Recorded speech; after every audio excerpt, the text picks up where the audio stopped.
सभी को नमस्कार। आज हम इस प्लैनेट टॉक इंटरव्यू में जी नमस्कार। राष्ट्रीय शिक्षा नीति एवं उसके क्रियान्वयन पर चर्चा करने वाले हैं और आज इस वार्ता में हमारे साथ श्री अश्विनी कुमार जी हैं। आपकी शैक्षणिक योग्यता आप एमए बीएड हैं और 28 वर्षों से आप शिक्षा के क्षेत्र में कार्य कर रहे हैं। वर्तमान में आप सरस्वती शिशु मंदिर कटारपुर हरिद्वार में प्रधानाचार्य पद पर नियुक्त है। अश्विनी जी, आपके इस प्लैनेट टॉक इंटरव्यू में बहुत बहुत स्वागत, अभिनंदन। जी स्वागत है आपका भी, धन्यवाद, आभार आपका। आप धन्यवाद जी। जैसा कि मैं विषय आपको पहले ही बता चुका हूँ, हमारा जो विषय है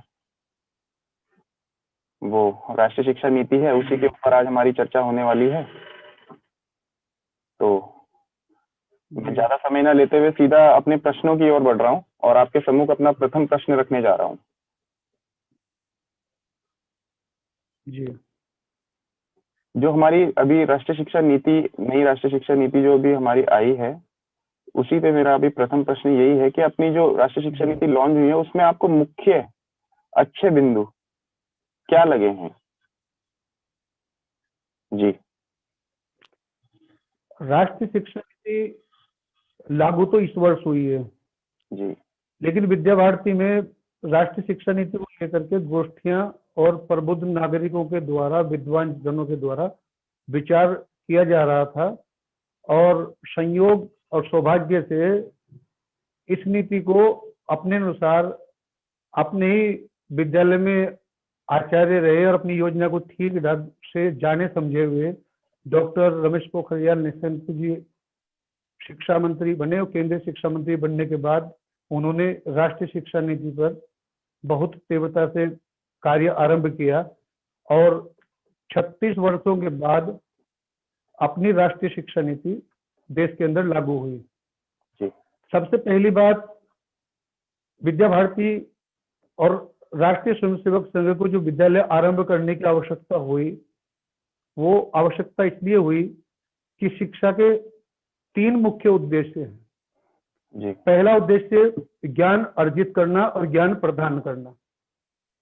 विद्यालय में लिखा हुआ भी रहता है और एक ध्येय भी होता है सामने कि ज्ञानार्थ आइए और सेवार्थ जाइए। ये ज्ञान हम सबको प्राप्त करना है। शिक्षक हो, अभिभावक हो, समाज हो, सभी को ज्ञान अर्जित करने का जो साधन है, स्थान है, वो ज्ञान का मंदिर, नॉलेज टेम्पल विद्यालय को कहा जाता है। जी। ज्ञान के साथ में फिर दूसरा आता है निर्माण जी। और तीसरा विषय है कल्याण का, जिसमें सेवार्थ जाइए शब्द उपयोग किया गया है, वो कल्याण शब्द। तो हमारी जो पृथ्वी कुल है, पृथ्वी कुल में भी अपने पुरातन छात्र हैं और उन्होंने मिलकर के भी इसका नाम पृथ्वी कुल रखा। तो कुल का अर्थ होता है परिवार। तो वसुधैव कुटुंबकम की भावना लेकर के, सर्वे भवन्तु सुखिनः की भावना लेकर के हम समाज के अंदर काम करते हैं। जी। तो राष्ट्रीय शिक्षा नीति में सबसे अच्छी बात जो हुई है वो यही हुई है कि जो मेकाले पद्धति की बात करते थे, अनेक आयोग शिक्षा में गठित हुए और अंग्रेजियत का बोलबाला शिक्षा के अंदर कहा जाता था। तो प्राथमिक जो शिक्षा है उसको 2 भागों में विभक्त किया गया है। पहली शिक्षा का जो स्वरूप है सरकारी स्वरूप में आंगनबाड़ी, बालवाड़ी के नाम से छोटे बच्चों के नर्सरी, प्राइमरी स्कूल, पूर्व प्राथमिक चलते हैं और हमारे यहाँ शिशु वाटिका विद्या भारती के द्वारा चलाई जाती है। शिशु वाटिका का कार्य भी बच्चों का खेल खेल में क्रिया आधारित गतिविधियों पर आधारित शिक्षण और संस्कार है। तो खेल खेल के माध्यम से बालक के मन पर बड़ा प्रभाव होता है और वो अपने एक लक्ष्य को निर्धारित करता है, अपने चरित्र भी निर्माण करता है और ज्ञान भी अर्जित करता है और सीखता भी है। तो सीखने के लिए बालवाड़ी, आंगनवाड़ी और शिशु वाटिका के रूप में जो पूर्व प्राथमिक शिक्षा है उसकी व्यवस्था की गई है कि 6 वर्ष तक बच्चे को पूर्व प्राथमिक शिक्षा मातृभाषा के रूप में और मातृ व्यवहार के, मातृ शक्ति के रूप में ही दी जाएगी, जिससे वो खेल खेल में कहानियों के, गीतों के माध्यम से अच्छे व्यवहार, अच्छे संस्कार सीखेगा और कार्य कुशलता उसकी बढ़ेगी। दूसरी बात जो बहुत अच्छी हुई है राष्ट्रीय शिक्षा नीति में, जो राष्ट्रीय के लिए अनिवार्य थी, वो 1 से 5 तक की शिक्षा की है। अभी तक बचपन से ही, क्या जन्म लेते ही डैडी, पापा, मम्मी, ये अंग्रेजी के शब्द बोलने में, बुलवाने में, सिखाने में हम गौरवान्वित महसूस करते हैं और हैप्पी बर्थडे भी मनाते हैं। और एक जो अंग्रेजी पाश्चात्य संस्कृति है, उसी का बोलबाला है और देखा देखी नकल में हम वही कार्य करते थे। तो उस सबको ठीक करने के लिए कक्षा 5 तक की शिक्षा राष्ट्रीय शिक्षा नीति में हिंदी माध्यम के, मातृभाषा के माध्यम से आरंभ की गई है। अंग्रेजी पढ़ाई जाएगी गुणवत्ता की दृष्टि से बहुत अच्छी, विज्ञान पढ़ाया जाएगा गुणवत्ता की दृष्टि से बहुत अच्छा, लेकिन कक्षा 5 तक माध्यम उसका हिंदी रहेगा। जो अनेक आयोग गठित हुए, जितने भी विधि विशेषज्ञ, शिक्षा विशेषज्ञ हुए, उनका सबके सुझाव और अभिमत यही था कि प्राथमिक शिक्षा अपनी मातृभाषा में होनी चाहिए और 5 तक की शिक्षा मातृभाषा में आरंभ की गई है। जी। दूसरी बात, ज्ञान के साथ साथ निर्माण की बात कही थी हमने कि भाई शिक्षा का उद्देश्य ज्ञान प्रदान करना तो है ही, उसके साथ साथ में व्यक्ति का निर्माण करना भी है। तो व्यक्ति के निर्माण के लिए संस्कार युक्त शिक्षा चाहिए। यदि संस्कार होंगे तो उसके विचार अच्छे होंगे, सोच अच्छी होगी, और सोच यदि बच्चे की अच्छी होगी बचपन से ही, जन्म से ही, तो उसका कृति भी, व्यवहार भी उसका अच्छा होगा। और जब बालक का बचपन से व्यवहार अच्छा होगा, उसके अंदर समाज कल्याण की भावना होगी, तो सेवा और सहयोग, ये कृति उसके साथ में जुड़ जाती है और यही कल्याण का मार्ग बनती है।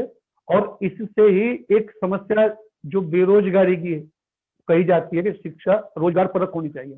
तो रोजगार परक शिक्षा तो इतनी संख्या में नौकरी देना या मिलना सबको संभव नहीं है, लेकिन आत्मनिर्भरता यदि होगी, स्वाभिमान यदि होगा, स्वावलंबन यदि होगा, आपस में सामूहिकता होगी, मिलकर के काम करने की भावना होगी, सामाजिक समरसता होगी, एक दूसरे के प्रति सहयोग करने की भावना यदि होगी, तो शिक्षा हमारी निश्चित रूप से सार्थक होगी। इस शिक्षा की सार्थकता के लिए जो जरूरी बातें हैं, वो बातें अपनी राष्ट्रीय शिक्षा नीति में लागू की गई हैं। राष्ट्रीय शिक्षा नीति को लागू करने के बाद समाज में जागरूकता के लिए एनईपी प्रतियोगिता भी आयोजित की गई। उसमें भाषण प्रतियोगिता भी हुई और पृथ्वी कुल प्लानेट का अपना बहुत बड़ा योगदान इसमें रहा।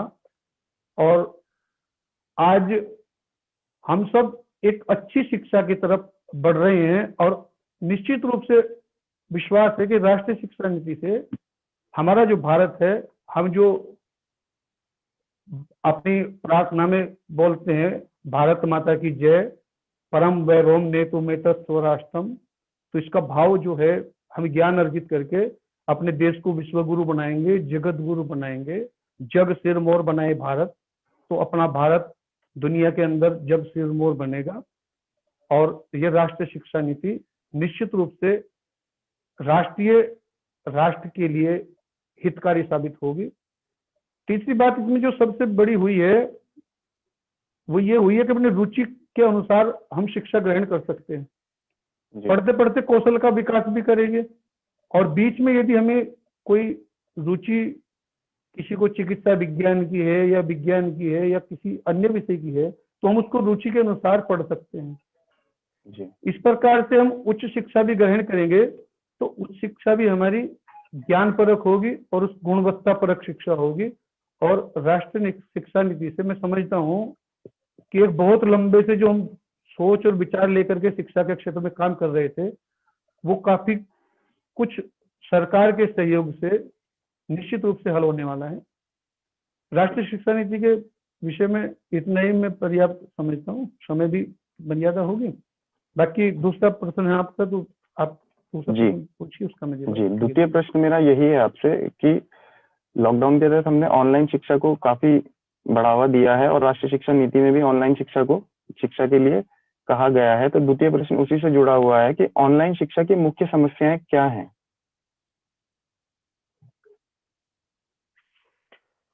15 मार्च को सभी स्कूल कोरोना वायरस के कारण बंद हो गए थे। बंद होने के बाद, स्कूल बंद होने के बाद समस्या आई कि शिक्षा कैसे संचालित हो। तो इस समस्या में ही एक अवसर की तलाश की गई और इस समस्या को अवसर में बदलने का प्रयास सभी लोगों ने मिलकर के किया। और आपके माध्यम से, पृथ्वीकुल के माध्यम से भी ऑनलाइन कक्षाएं, प्रशिक्षण और अनेक कार्यक्रम अनेक प्लेटफॉर्म पर आयोजित किए जा रहे हैं। ऑनलाइन शिक्षा में सबसे पहली जो समस्या थी वो समस्या थी तकनीकी ज्ञान की। सभी को मोबाइल पर ऑनलाइन पढ़ाने का या ऑनलाइन ऐप का, सुविधाओं का ज्ञान नहीं था। लेकिन इसके बावजूद भी इन कठिन परिस्थितियों में एक जुगाड़ नाम प्रचलित है देश के अंदर, नाम देसी है थोड़ा, लेकिन अपने अपने जुगाड़ से सभी ने एक अच्छी शिक्षा की कोरोना संकट काल में व्यवस्था की। इस शिक्षा में अनेक चुनौतियां हमारे सामने थी, शिक्षकों के सामने भी और विद्यार्थियों के सामने भी। सबसे पहली जो चुनौती है वो चुनौती है कनेक्टिविटी की।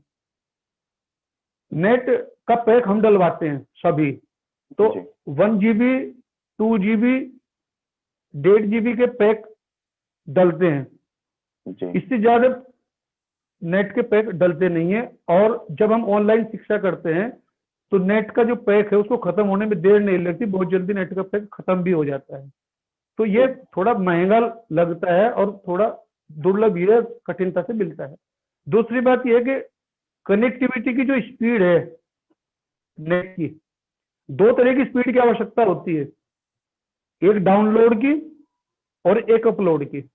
हमारा देश स्पीड के मामले में 128वें नंबर पर है दुनिया के अंदर। 11.8 kbps की स्पीड हमारी डाउनलोड में आती है और 4.8 की स्पीड अपलोड में आती है। तो ऑनलाइन शिक्षा के लिए डाउनलोडिंग और अपलोडिंग सबसे पहली आवश्यकता होती है और इसके लिए तकनीकी ज्ञान की जरूरत है, जो तकनीकी ज्ञान सबके पास नहीं है। पहली बात, समस्या तो ये है, चुनौती। दूसरी बात, अब डिवाइस है, साधन है, जैसे लैपटॉप है, टैबलेट है और डेस्कटॉप है, और फिर इसके बाद आता है स्मार्टफोन। आज स्मार्टफोन ने काम बहुत आसान कर दिया, बहुत आसान काम हो गया स्मार्टफोन से। लेकिन स्मार्टफोन की जो मेमोरी है और उसके जो संचालन है, उस संचालन का ज्ञान सभी को नहीं है और ज्ञान के प्रशिक्षण का समय भी नहीं मिला और प्रशिक्षण की कोई व्यवस्था भी तकनीकी शिक्षण की नहीं बन पाई।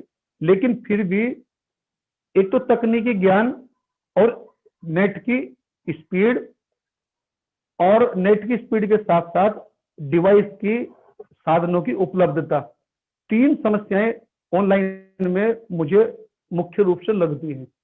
जी। अब आगे आती है प्लेटफॉर्म की बात।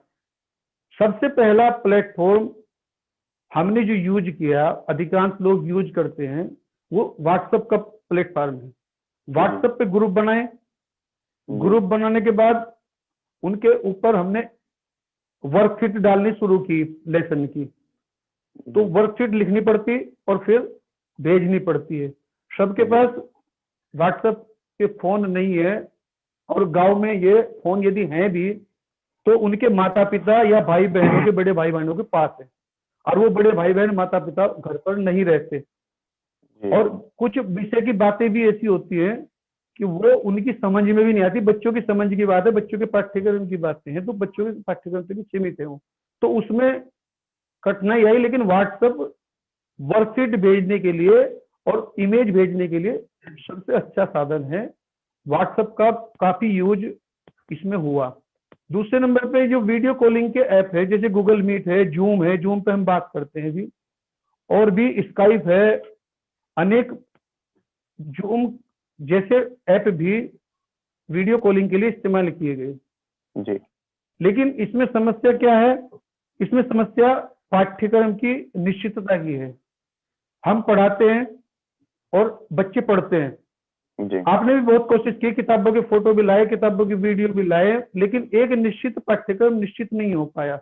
और मैं जी समझता हूं कि सभी ने जो प्रयास किए कार्यक्रम आयोजित करने के लिए, उन कार्यक्रमों में एक निश्चितता नहीं रही। ना तो समय की निश्चितता है, निर्धारित नहीं है कि कितने बजे से कितने बजे तक पढ़ाया जा सकता है, और क्या पढ़ाया जा सकता है और कितना पढ़ाया जा सकता है, तीनों बात निश्चित नहीं है, अनिश्चित है। मान लिया मुझे कहा कि आपको इस विषय की क्लास लेनी है, 60 मिनट की क्लास हमने लेनी आरंभ की, तो 60 मिनट की क्लास लेने में एक वेबिनार मीटिंग का जोर शोर से सारी दुनिया में बोलबाला है, और सभी क्षेत्रों में वेबिनार मीटिंग आयोजित की जा रही है।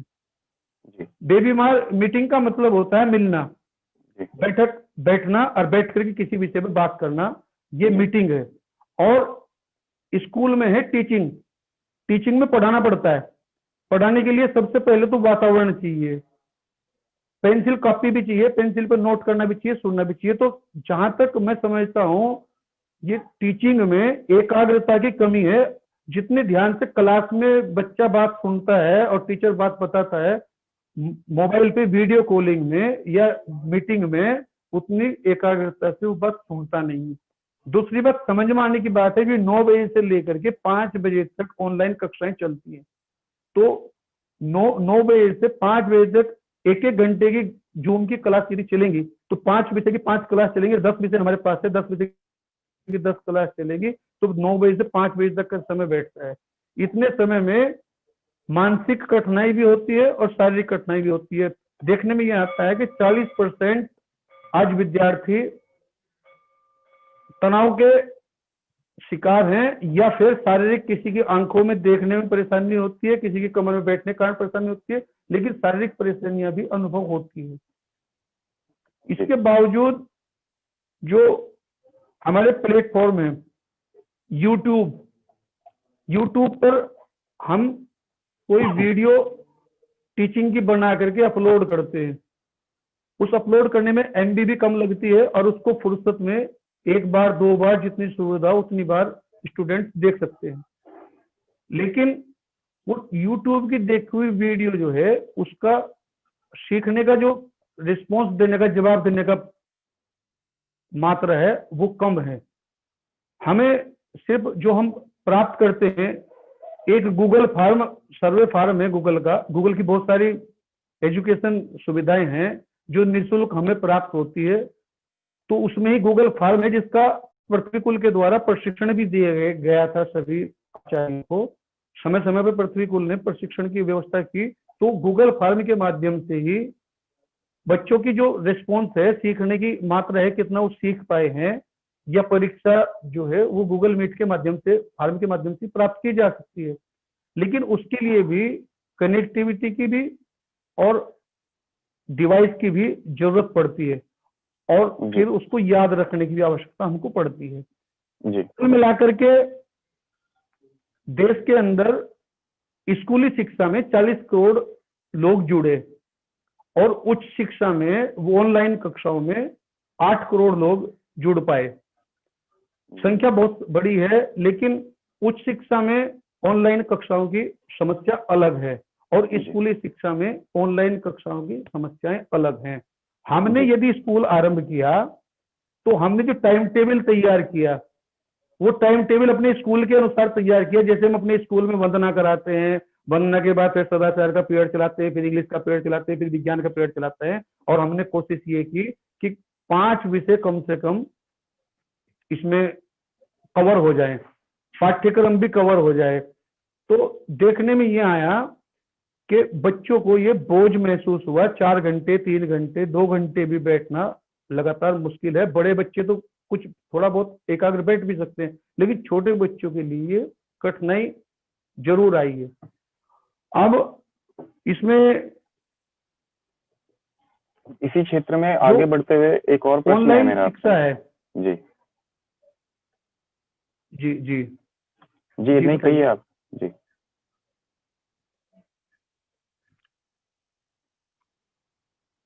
ये जो कोरोना वायरस है, इसके कारण अर्थव्यवस्था, सामाजिक जीवन जी और शिक्षा व्यवस्था सबसे ज्यादा प्रभावित हुई है।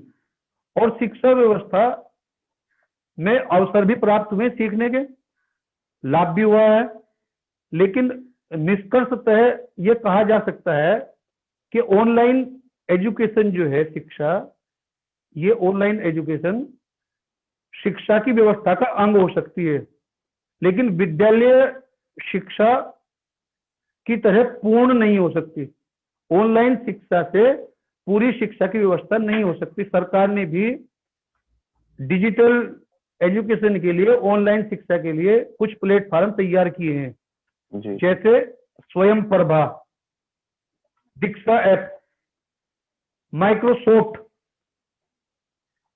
और भी प्लेटफॉर्म मानव संसाधन मंत्रालय ने आरंभ की है, लेकिन उसमें वीडियो अपलोड की गई है पाठ की, देखने के लिए बहुत अच्छी है, सीखने के लिए बहुत अच्छी है, लेकिन यदि हम गृह कार्य करते हैं या कोई रिटन वर्क करते हैं, रिटन वर्क यूट्यूब देख करके या वीडियो देख करके नहीं किया जा सकता। रिटन वर्क के लिए आपने भी बहुत प्रयास किया, पृथ्वी लाइन जो पृथ्वी कुल का जो ऐप है ये विद्या भारती का, जी कि इसमें आपने वर्कशीट तैयार की और वर्कशीट डाल ली गई, और आपका भी अनुभव होगा कि वर्कशीट से सीखना सुलभ और आसान है।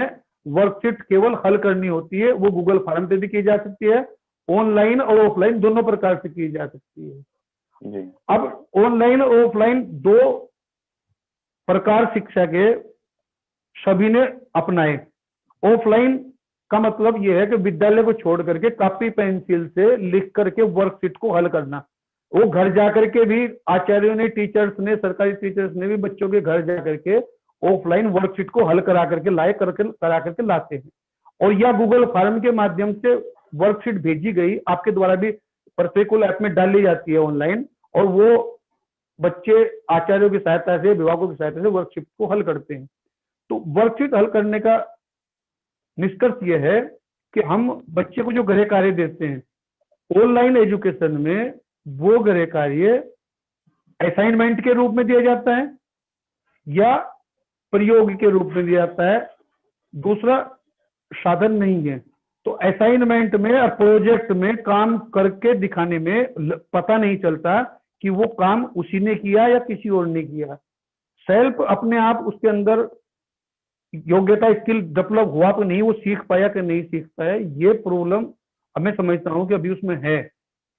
वर्कशीट के काम से माध्यम से आसान जरूर हुआ है काम। तीसरी बात, ये दूरस्थ डिस्टेंस एजुकेशन है और प्राइवेट एजुकेशन है, व्यक्तिगत पढ़ाई जो होती है उसके लिए, और कुछ ऑनलाइन कोर्सेज चलती हैं उनके लिए ऑनलाइन शिक्षा बहुत अच्छी है। ऑनलाइन डिप्लोमा के कोर्स भी कराए जा सकते हैं। अमेरिका और यूरोप के जो देश हैं उन देशों में 10 साल से ऑनलाइन सभी काम चल रहे हैं, डिजिटल है वहां पर देश, और वहां की जो यूनिवर्सिटियां हैं, हार्वर्ड है, एमआईटी है, उन यूनिवर्सिटियों में ऑनलाइन कोर्स कराए जाते हैं, पढ़ाई की जाती है।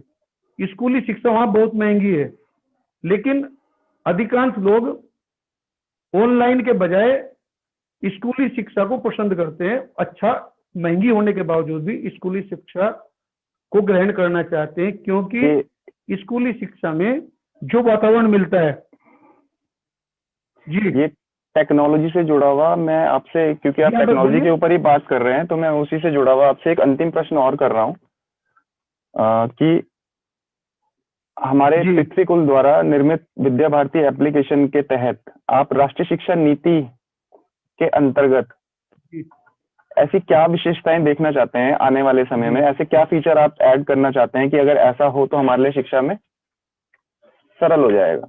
तो ये मेरा अंतिम प्रश्न है। आप सरल करने के लिए एक तो जो हमारी ऑनलाइन शिक्षा है उसको सरल और सुलभ करने की आवश्यकता है, और वो सरल और सुलभ कैसे होगी कि एक पाठ्यक्रम निश्चित होना चाहिए, और उस पाठ्यक्रम के निश्चित होने के बाद जो सहायक सामग्री है वो टीचर्स को भी और स्टूडेंट को भी उपलब्ध कराए जाए। प्लेटफॉर्म कोई भी हो सकता है। पृथ्वीकुल की एक जो समस्या वर्तमान में हमने महसूस किया, हमको महसूस हो रही है, कुछ मोबाइल में ये ऐप चल नहीं पाता और उस कारण से वो जो टीचर्स हैं या स्टूडेंट्स हैं या पेरेंट्स हैं, वो ये कह करके बच जाते हैं कि भाई ये हमारे मोबाइल में चल नहीं रहा, तो जी उसकी संख्या ज्यादा होगी या कुछ कठिनाई होगी।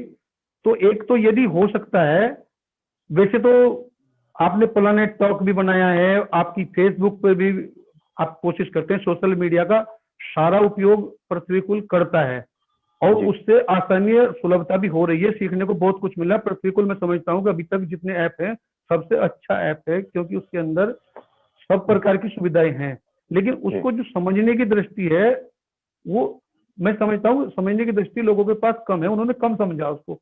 उसको वो ज्यादा कैसे समझे, इसके लिए प्रयास पृथ्वीकुल की टीम को करना चाहिए कि अधिक से अधिक लोग उसको समझ सकें और उसका लाभ ले सके। प्रशिक्षण आपने गूगल फॉर्म का दिया एक बार, इसी प्रकार यदि सोशल मीडिया को प्रयोग कैसे करें, ऐसे समय समय पर प्रशिक्षण किए जाएं, ऑनलाइन भी और ऑफलाइन भी, तो उस प्रशिक्षण से स्टूडेंट्स को, टीचर्स को लाभ मिल सकता है। जी